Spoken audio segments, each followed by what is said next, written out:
صباح الخير، ايه الاخبار؟ انا مصطفى شريف، والنهارده هتكلم معاكم على 5 حاجات متعلقه بشوبيفاي ديفلوبمنت، بس مش في التكنيكال بارت. مش هعلمكم حاجه تكنيكالي. انا هقول لكم ايه الرود ماب اللي المفروض تمشوا عليها علشان تبقوا شوبيفاي اكسبرتس او شوبيفاي ديفلوبرز اقوياء منتلي، ودي رقم 1. اقوياء تكنيكالي رقم 2. واقوياء في الماركتنج اند سيلز رقم 3 عشان تقدروا تجيبوا بروجيكتس. ورقم 4 أقوياء في الفاينانسز، لأن تقريبا من أضعف الحاجات اللي أي فريلانسر بتبقى عنده إن هو مش قادر إن هو يدير الدخل بتاعه، أو قادر إن هو يخلي الدخل بتاعه اللي داخله ده يقدر يجيب له دخل أكتر أو يستثمره في شغله. طب أحركه إزاي؟ طب كام في المية وكام في المية؟ دول الأربع حاجات اللي أنا هتكلم عليهم. أول حاجة هبدأ بالمايند سيت. المايند سيت انا عندي 4 نقط اللي شايفهم من وجهة نظري كانوا بيأثروا عليا في البداية، والحمد لله مع الوقت اما بدأت اخد بالي منهم ما بقوش يأثروا. فعشان كده انا هخليك تاخد بالك منهم. اول حاجة هي الكريتيكال ثينكينج. دايما وانت بتتفرج على كورس يوتيوب فيديو، ال AI بيقول لك حاجة ايا كان المصدر بتاع المعلومة اللي انت جايبها، انت كان عندك سؤال ورحت تعمل سيرش عليها في كل الاماكن اللي قلت عليها دي والمعلومة جات لك. خلي عندك critical thinking ان المعلومة دي ممكن ما تكونش صح 100%. دلوقتي اسهل حاجة ان انا اعمل فيديو يوتيوب زي اللي انا بقول لحضرتك ده، وانت حقك ما تصدقنيش وحقك ان انت تشوف كلامي مش منطقي لو هو مش منطقي. فتبدأ ان انت دماغك بيعدي عليها فلاتر، تشوف انت عايز تسمع ايه وما تسمعش ايه. تعمل سكرول على التيك توك بتشوف 100,000 واحد بيتكلم في نفس المجال.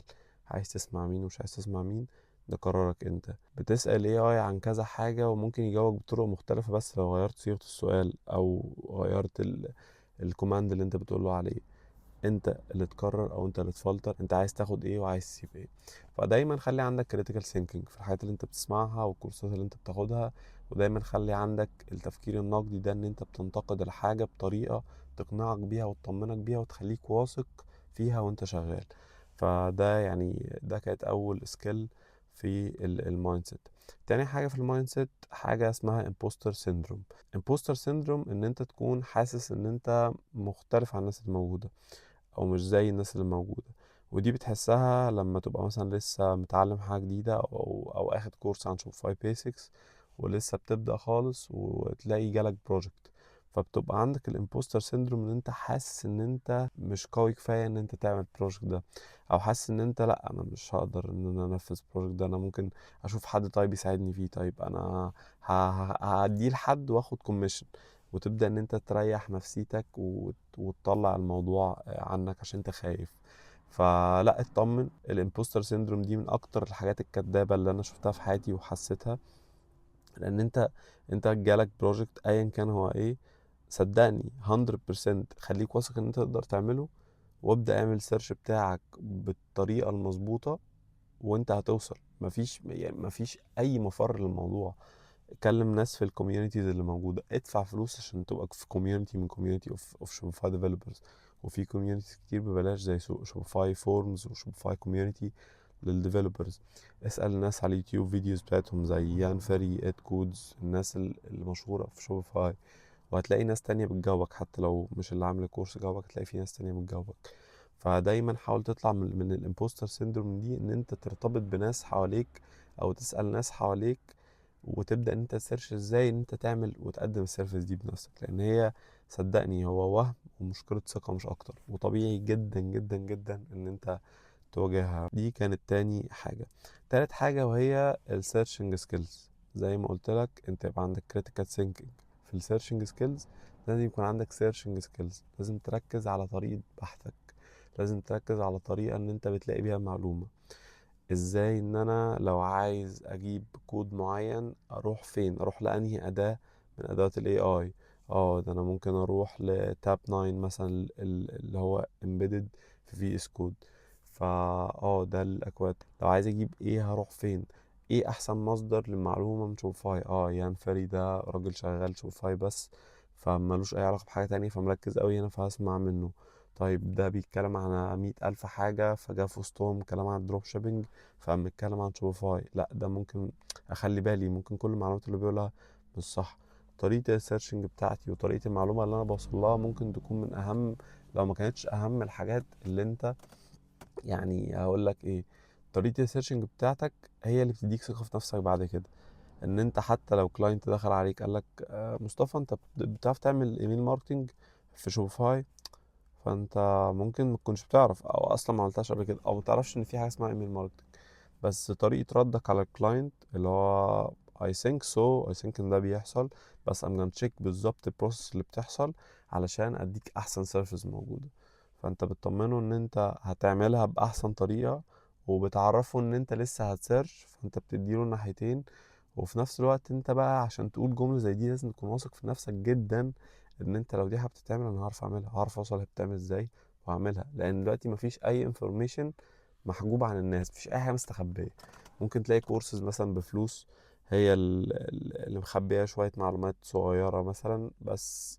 آه، ممكن اقول 90% من المعلومات available اونلاين، و10% هي اللي موجوده في الكورسات الغاليه او الكورسات المحترمه اللي بتقدم فعلا فاليو حقيقيه. والمعلومات دي بتبقى جايه من اكسبيرينس الناس اللي بتدي المعلومه، ففعلا مش هتلاقيها في حتة تانية. بس دي كانت تالت حاجة وهي السيرشنج سكيلز. نخش على تاني نقطة وهي التكنيكال سكيلز. ايه هي التكنيكال سكيلز اللي انت المفروض تتعلمها عشان تبقى شوبيفاي ديفلوبر؟ رقم واحد، اتعلم البيسكس بتاعت شوبيفاي. خش على الداشبورد بتاعت شوبيفاي وافهم البيسكس بتاعتها واعرف هي بتتكلم عن ايه، وكل حاجة الزراير بتاعت ايه والكلام ده كله، كأنك بتتعلم اي ديزاين تول، كأنك داخل تعمل اديت لفيديو. فانت في الاول تبدأ تعرف الزراير بتعمل ايه والكلام ده كله، بعد كده تبدأ ان انت تخش جوه شوية وتشتغل. ابدأ بداتا انتري، ابدأ مش عارف اعمل ديسكاونت كود، اعمل شوية حاجات في السيتنجز. ابدأ خد راحتك على شوفاي بيسكس، والموضوع ده ممكن ياخد منك ماكسيمم اسبوع. يعني هيبقى كويس قوي لو انت بتشتغل كل يوم من ساعة ل3 ساعات، فده هيبقى كويس جدا. فابدأ بالداشبورد بتاع شوفاي، الشوفاي بيسكس. اعمل الحاجات اللي فيها. اتفرج على فيديو او فيديوهين يوتيوب، هتلاقي فيديوز على شوفاي نفسها، على الشانل بتاعت شوفاي ديفلوبرز نفسهم، او شوفاي نفسها بتعلم الكلام ده كله. و very straight to the point، عشان هي معموله للبيزنس اونرز اصلا، مش معموله للاكسبرتس او الديفلوبرز. ده رقم واحد. تاني حاجه تبدا ان انت تعرف مبادئ اليو اي واليو اكس، تفهم اليوزر اكسبيرينس واليوزر انترفيس بالذات في الاي كوميرس. مش لازم تذاكر كل حاجه، افهم بس الكلام ده في الاي كوميرس بيمشي ازاي، الجيرني بتاعت اليوزر. اه والله ده بيعمل اد تو كارت، بعد كده بيعمل تشيك اوت، ممكن نعمل عليه ابسل هنا، ممكن هنا. تبدا ان انت تفهم الكلام ده. ويا سلام لو خدت معاهم شويه ايه conversion rate optimization، وتفهم الحاجات اللي بتخلي فيه مبيعات اكتر في الويب سايت او بتزود نسبه التحول او الكونفرجن ريت في الويب سايت. الثلاث حاجات دول مع بعض هيدوك خبره كويسه جدا جدا جدا، ان انت تبقى فاهم الويب سايت ده بيتكون من ايه، فبالتالي تبدا تقدر تشتغل عليه بنفسك يعني. تالت حاجة تبدأ تبص عليها، انت في الأول لما اتعلمت شوبيفاي بيسكس كان من ضمنهم السيم كاستمايزر أو شوبيفاي كاستمايزر، اللي هو دراج اند دروب جوه شوبيفاي السيم اديتور. ففي تالت نقطة هتبدأ ان انت تليفل اب على السيم اديتور ده وتبدأ تشتغل بالكودينج. طيب يا مصطفى كودينج؟ لا لا، انا مش جاي هنا عشان كده، مش عايز اتعلم كودينج. انا مش بحب الموضوع ده، او بحس ان انا مش قادر عليه، او مش هي المنطقة اللي انا بحبها. طيب عايز اقول لك ان النهارده الكودينج بقى اسهل من امبارح، مش من اسهل من سنه. لان انت كل يوم بيطلع ادوات بتخلي الكودينج اسهل، وبتخليك بتكتب الكلام in human language اللي هي لغه البني ادمين، يطلعوا لك في machine language او لغه الاله او لغه البرمجه اللي بتستخدم للويب سايت ده. طيب انت عشان تبقى فاهم مبدئيا، افهم مبادئ HTML و CSS و جافا سكريبت. ولو سألت أي حد من صحابك في كمبيوتر ساينس أو في حسابات ومعلومات هيقولك إن التلات حاجات دول لعب عيال. يعني لو فهمت البيسكس بتاعهم، أنا مش عايزك تبقى جامد فيهم، أنا عايزك تفهم البيسكس بتاعتهم، وبعد كده حط عليهم الليكويد. افهم ليكويد وهي التمبليتنج لانجوج بتاعت شوبيفاي، يعني لغة البرمجة بتاعت شوبيفاي. افهم ليكويد. طب افهمها منين؟ هتلاقي في حاجة اسمها شوبيفاي دوت ديف، هتلاقي فيها دوكيومنتيشن لكل لغات البرمجة اللي بتستخدم في شوبيفاي، وهتلاقي من ضمنهم الليكويد. وهي الليكويد هي اللي تخص الستور فرونت، او تخص الحاجات اللي بتظهر للناس، اللي هي السيم، يعني اللي تقدر تعمل بيه سيم كاستمايزيشن. فافهم البيسكس بتاعت التلات حاجات دول، وافهم البيسكس بتاعت الليكويد. وانت بتذاكر الكلام ده ليه بقول لك البيسكس؟ لان المعلومات موجوده اوريدي. انا مش هدخلك امتحان اقول لك والله لا انت فاكر ايه حل، لا لا لا خالص، انت بتبقى شغال على الويب سايت وفاتح تاب جنبه، فاتح الدوكيومنتيشن بتاعت شوفاي، فاتح تاب جنبه، فاتح يوتيوب، فاتح تاب جنبها، فاتح شات جي بي تي. فانت المعلومة اللي بتعطل منها وانت شغال مسموح لك 100% انت تروح تجيبها. يعني الموضوع ما فيهوش اي حاجة، فانت بس تفهم البيسكس عشان ما تقابلك المشكلة تعرف ادور فين، فابدا ان انا الاقي المعلومة بتاعتي. عشان كده بقول لك بيسكس بس، ما تضغطش على نفسك في مرحلة التعليم. وبرضو البروسيس دي ممكن تاخد منك يعني من 7 ل10 أيام لو انت من ساعة ل3 ساعات في اليوم. وبعد المرحلة التالتة اللي هي الليكويد او شوفاي، تبدأ ان انت تخش على ان انت والله طب ايه رأيكم بقى ايه، اخد الموضوع ليفل اب شوية وابدأ اتقن حاجة معينة جوه شوفاي. اتقن ايميل ماركتنج، اتقن conversion rate optimization، اتقن شوفاي اوتوميشنز اند ورك فلو. اشوف الابلكيشنز بتاعت شوفاي بتعمل ايه، ابدأ افهم بتشتغل ازاي، ابدا افهم ايه الحاجات القويه في كل مجال. اه والله في conversion rate optimization في حاجات A B testing زي converted او زي مثلا sell easy بتعمل upsell وكروس سيل والكلام ده. ابدا افهم الابلكيشنز وابقى شاطر فيهم قوي. وعلى مدار ال3 حاجات دول، وده اللي هتكلم عليه في الماركتنج اند سيلز، برضو اقدم على شغلانات على ابورك، اقدم على شغل بيسك على ابورك. اتعلمت البيسك بتاعت شوبيفاي، في ناس بتطلب تاسكات في الحته دي. اتعلمت والله ان على الكونفرجن ريت واليو اي واليو اكس، في ناس بتطلب حاجات هنا. اتعلمت على الكودينج والليكويد، في ناس بتطلب حاجات هنا. طب والله اتعلمت عن ابلكيشن معين، في ناس بتطلب حاجات هنا. فطول ما انت شغال كومباين الكلام ده على بعضه، وما تتعلمش حاجه وتسيبها، لا اشوف لها شغلانه تعملها حتى لو ببلاش، حتى لو تقلل الريت بتاعك. لو انت بتاخد $50 في الساعة، خد يا عم 15 $20 وبس اشتغل. يعني هات شغل وحاجات بيسكس. وفي ناس بتطلب حاجات بيسكس لان اللي انت خدت فيه اسبوع عشان تتعلمه، بيزنس اونر مش عايز يقعد فيه نص ساعة عشان يعمله. ده هو وقته كده وانت وقتك كده. يعني احنا ناس للناس، ناس بتقدم خدمات لبعض علشان الناس بتفيد بعض. طيب كده انت تقريبا عرفت كل حاجة عن شوفاي، وتقدر تقدم خدمة كاملة متكاملة مثلا ب3 4 آلاف دولار برا مصر، أو لو جوا مصر ب10 12 ألف جنيه. واللي بيعتمد في الحتة دي هي الإنجليش بتاعك، هو اللي يحدد انت تقدر تاخد 4000 دولار، ولا حتى لو اشتغلت برا مصر ممكن تاخد $200 أو $100 أو $50. الإنجليش بتاعك ان انت بتحسس الناس ان انت فعلا من بره مصر او اجنبي. لكن لو انت قصدي ان انت من جوه، من جوه يعني من بلدهم او اجنبي. لكن لو تعرف ان انت من بره بلدهم او من بره اوروبا او من بره امريكا، بتبدا الريت بتاعك ينزل، وممكن تاخد الفلوس اللي بتاخدها بره دي تاخدها في مصر عادي جدا. لو انت بتاخد في ويب سايت هناك مثلا $400 اللي هم 20,000 جنيه النهارده بتاريخ 7/3/2025، هتلاقي ال20,000 جنيه دول ممكن تاخدهم في ويب سايت في مصر عادي جدا. يعني على العكس، انت شغال مع واحد مصري بتشوفه وبتتعامل معاه في كوميونيكيشن احسن كتير ما تبقى كلها اونلاين ميتينجز وهو بيتعامل معاك. يعني سوري، يعني كعبه عالي عليك شوية وطريقة التعامل تبقى مختلفة. او يعني anyway يعني اتعاملت مع ناس امريكان محترمين جدا وناس مش محترمين. وهنا في مصر نفس الكلام، اتعاملت مع ناس محترمين وناس محترمين. مفيش قاعدة، هو الاكسبيرينس بتاعتك هي اللي هتحكم او اللي انت هتشوفه يعني. فبس فان انت تاخد دولار او مصري بيعتمد هنا هو الانجليش بتاعك. انت ممكن تاخد دولار قليل، بس لو الانجليش بتاعك كويس تاخد دولار كبير. يعني السيرفيس دي فعلا بتتباع ب3 أو 4 آلاف دولار لو انت فريلانسر. لو انت شغال في ايجنسي او فتحت ايجنسي ممكن تاخد 8 و9 آلاف دولار عادي جدا يعني. طيب اخر نقطة في رقم 2 اللي هي التكنيكال سكيلز، هو في بقى هاير ليفلز للكلام ده كله. في ان انت تذاكر حاجة اسمها شوفاي هيدروجين، تفهم الاستراكشر بتاعتها والاركتكتشر بتاعتها. تبدأ ان انت تفهم سي ام اس تولز فوق شوبيفاي هيدروجين عشان تقدر تنفذه. تقدر انت تعلى بالليفلز لحد ما تبقى الساعة بتاعتك مش ب$100، الساعة بتاعتك ب300 400 دولار.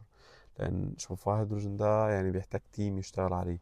قدرت تتعين في ايجنسي في أمريكا أو ايجنسي في أوروبا، حتى لو هيدوك سعر قليل، فالسعر القليل ده ممكن يكون $4,000 لو انت شوبيفاي هيدروجين اكسبرت او بتشتغل في شوبيفاي هيدروجين. بس ده هاير ليفلز اوف كودنج، لازم تكون حابب بقى البرمجه والكلام ده كله.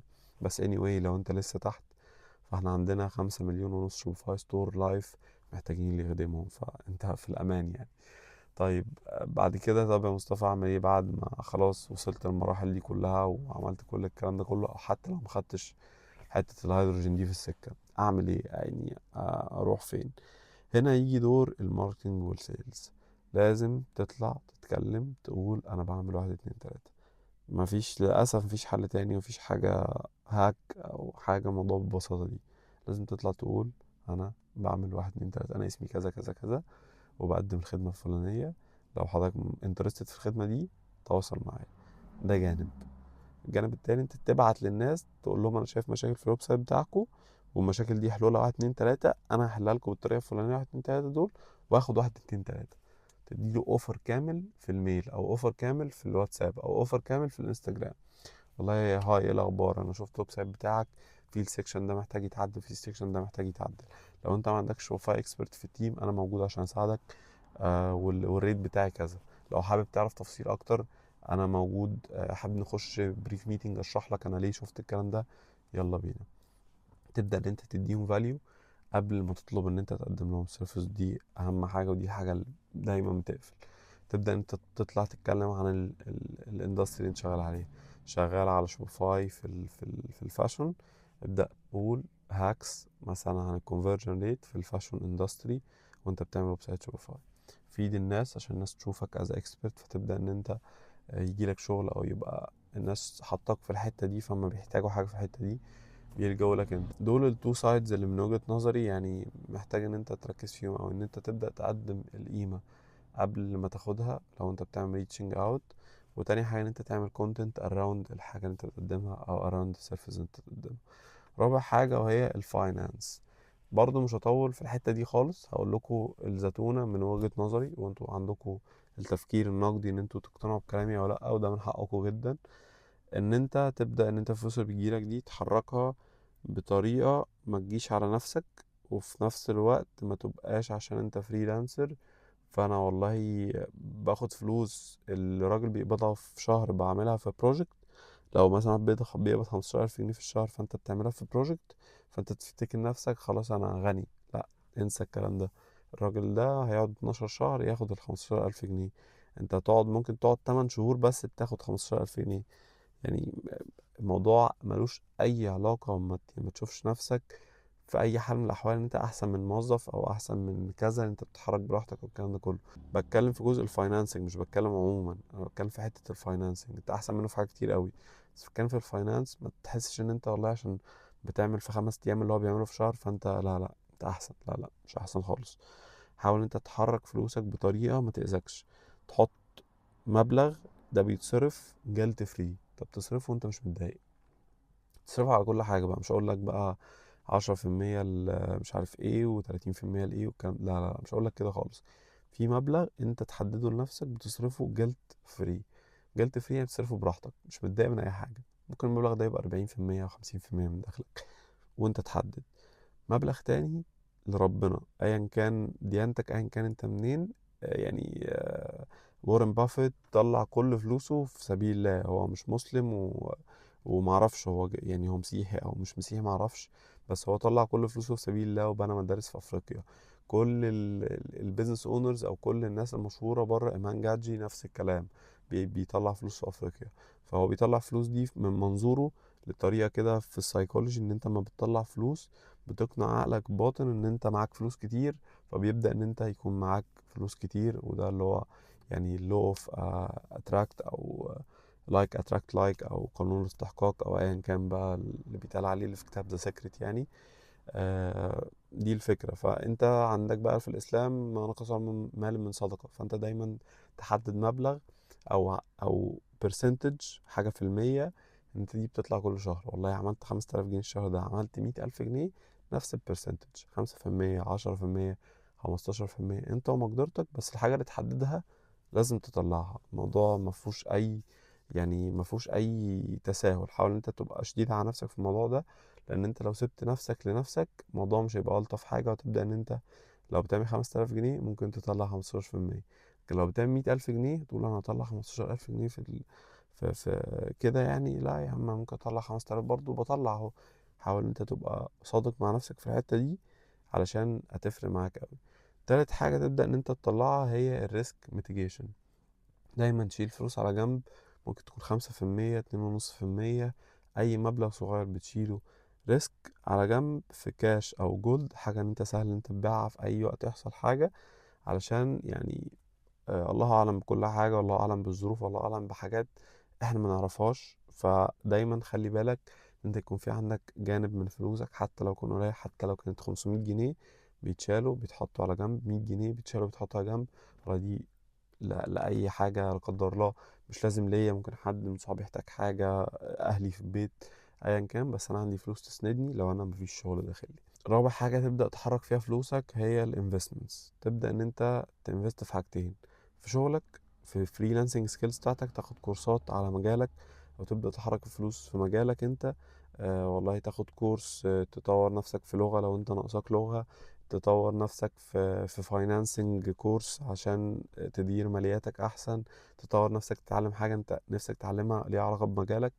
فده رقم واحد في الانفستمنت، ده اول جزء انت بتستثمره في نفسك انت. رقم تاني في الانفستمنت، تستثمره في حاجة انت مش هتشتغل فيها وهتجيب لك دخل حتى لو دخل قليل. طيب حاجة زي ايه يا مصطفى؟ انا مثلا معايا توتال 50,000 جنيه. في والله ابلكيشنز دلوقتي كتيرة جدا بتخليك انت تستثمر 50,000 جنيه، او حتى 5000 جنيه، حتى 1000 جنيه.